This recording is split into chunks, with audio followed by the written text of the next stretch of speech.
নওগাঁর মান্দা উপজেলার মাঝ দিয়ে বয়ে গেছে আত্রাই নদী। এই স্রোতস্বিনীর দুই পাড়ের কৃষকদের জীবিকা নির্বাহের একমাত্র মাধ্যম ফসল চাষাবাদ। কিন্তু আত্রাই নদী তাদের ফসল চাষে সহায়ক হওয়ার কথা থাকলেও কিছু বালুখেকোর অত্যাচারে নদী এখন গলার কাটা এখানের কৃষকের।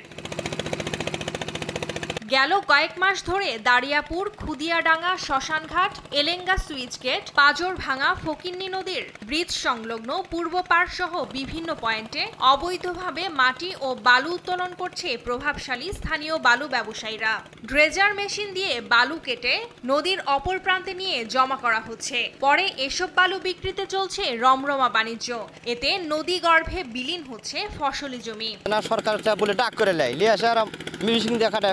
যাচ্ছে, আমাদের আলু করা হচ্ছে না, আমাদের ভুট্টা করা হচ্ছে না, পেঁয়াজ করা হচ্ছে না। এটা নদী তোলা হবে না, কি আছে নদী পুরা গেছে, তুলসী তোমরা আবাদ করেছেন কেন?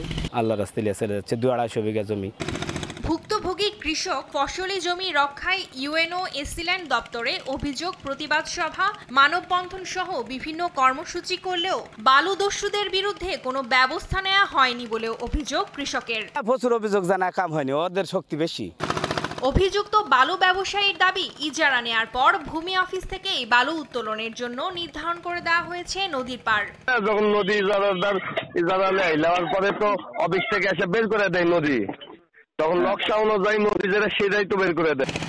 যদিও বালু ব্যবসায়ীদের বিরুদ্ধে ব্যবস্থা নিয়ে নদীর মাঝখানে বৈধভাবে বালু উত্তোলনের নির্দেশনা দেওয়ার কথা জানায় স্থানীয় এসিল্যান্ড। অবৈধভাবে, অর্থাৎ যেখানে ইজারা দেওয়া নেই, বালি মেশিন আমরা পেয়েছি, ওই মেশিন এবং বালু সহ আমরা জব্দ করে ফেলেছি। আমরা একদম স্পষ্ট করে দিয়ে দিচ্ছি যে নদীর তীর মাটি উঠাতে পারবে। এমন অবৈধভাবে মাটি ও বালু উত্তোলন অব্যাহত থাকলে নদী পাড়ের বাসিন্দাদের ভিটে মাটি হারানো সহ ফসলি জমি শূন্যে নেমে আসার শঙ্কা এলাকাবাসীর।